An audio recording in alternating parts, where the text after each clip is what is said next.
Subscribe করুন মেহেদি cartoon, click করুন bell icon. আরে শিয়াল ভাইয়া, এ কি করছো? এখন তোমার শিয়াল ভাইয়া মডার্ন হয়ে গেছে। এখন আর আমি কাঁচা মাংস খাই না। আজকে তো কোনো শিকার পাইনি, না হয় তোমাকে দিয়েও চেষ্টা করতাম। তুমি তো উঠতে পারো, ইচ্ছে করলে পাখি শিকার করতে পারো। হ্যাঁ শিয়াল ভাইয়া, আমিও তো পাখির ডিম, পাখির বাচ্চা চুরি করে খাই, কিন্তু আজকে আমার চুরি করার মুড নেই। এখন তোমার কাছে এসে তোমার কথা শুনে আমার মুখে তো পানি এসে গেল। আমিও ভুনা মাংস খাবো। আমি তো উঠতে পারি না, তাই পাখির বাচ্চা শিকার করতে পারি না। কিন্তু কালো কাক, তোমার তো সবার সাথে ভালো সম্পর্ক আছে, তোমাকে সবাই বিশ্বাস করে। যাও, তুমি বাচ্চা চুরি করে নিয়ে আসো। কথা তো তুমি ঠিক বলেছ, কিন্তু তুমি আমার সাথে আসো। তোমাকে দেখে সব পাখিরা তাদের বাচ্চাদের লুকিয়ে রাখবে, কেউ বুঝবে না যে আমি চুরি করেছি। তারপর তারা দুজন এটাই করে। শিয়াল সব পাখির বাসার নিচে দিয়ে গেল, যা দেখে সব পাখিরা ভয় পেয়ে গেল আর তাদের ঢানা দিয়ে তাদের বাচ্চাদের লুকিয়ে রাখলো। তারপর শিয়াল চলে গেল।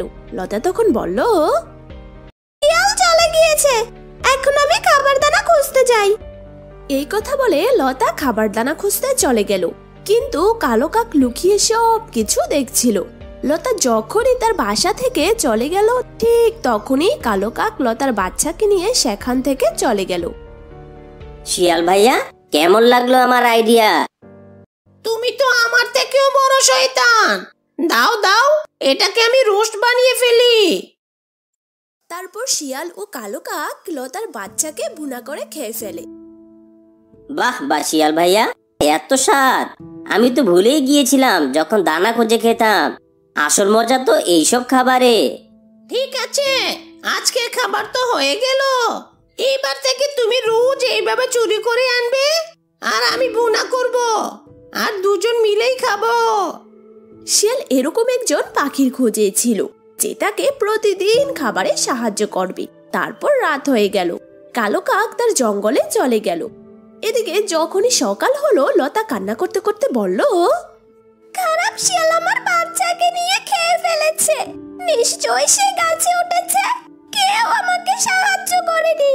লতা, কিন্তু শিয়াল তো কিছুক্ষণ এদিকে ঘোরাঘুরি করেই চলে গিয়েছে। আমিও তো এটাই ভেবে খাবার খুঁজতে গিয়েছিলাম, কিন্তু সে পিছে পিছে এসে আমার বাচ্চাকে নিয়ে গেছে। তারা যখন এসব কথা বলছিল, ঠিক তখনই শিয়াল আবার চলে আসলো। টুনি তখন বলল, ওই দেখো লতা, আবার শিয়াল এসেছে। আগে তো মাঝে মধ্যে আসতো, এখন তো প্রতিদিনই আসতে দেখা যায়। তারপর শিয়াল চলে গেল। তারপর সব পাখিরা তাদের খাবার খুঁজতে বের হয়ে গেল, কিন্তু কালো কাক তো অন্য রাস্তা দিয়ে আবার সেখান থেকে ফিরে আসলো আর তোতার বাচ্চাকে নিয়ে চলে গেল। শিয়াল ভাইয়া সারপ্রাইজ! আজকে তো তোতার বাচ্চা মিঠুকে নিয়ে এসেছি।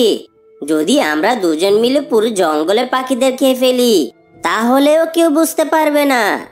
তারপর তারা দুজন ছোট্ট মিঠুকে জ্বলন্ত আগুনের ভুনে খেয়ে ফেলে। সবাই একসাথে খাবার খুঁজতে বের হওয়া যাবে না, একজন পাখি নজর রাখবে। আমি তো এটাই বলতে চেয়েছিলাম, কিন্তু কেউ আমার কথা শোনেনি। আমার মিঠুকে তো শিয়াল খেয়ে ফেলেছে। এখন থেকে আমি তোমার বাসায় বসে থাকবো আর দেখে রাখবো। যদি শিয়ালকে দেখি, ওকে মেরে ফেলবো।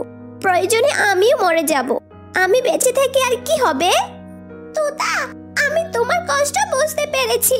প্রথমে তো ওই শিয়াল আমার বাচ্চাকে নিয়ে খেয়ে ফেলেছে। এভাবেই তোতা বাসায় বসে থাকে আর বাকি পাখিরা খাবার খুঁজতে যায়। কালো কাক, কি হয়েছে? আজকে কোনো শিকার পাওনি? আমি তো সকাল থেকে বসে আছি, কিন্তু তোতা পাহারা দিচ্ছে আর বাকি সব পাখিরা খাবার খুঁজতে গেছে। মনে হচ্ছে আমাকেও দানা খুঁজে খেতে হবে। কালো কাক, আমার কাছে এসো। আমার কাছে আরেকটু উপায় আছে। কি উপায়? তাড়াতাড়ি বলো, আমার তো ভুনা মাংসের স্বাদ এখনো মুখে লেগে আছে। আমার কাছে এসো, আমি তোমাকে বলছি। যখনই কাক শিয়ালের কাছে গেল, শিয়াল কাককে আগুনে ভুনে খেয়ে নিল।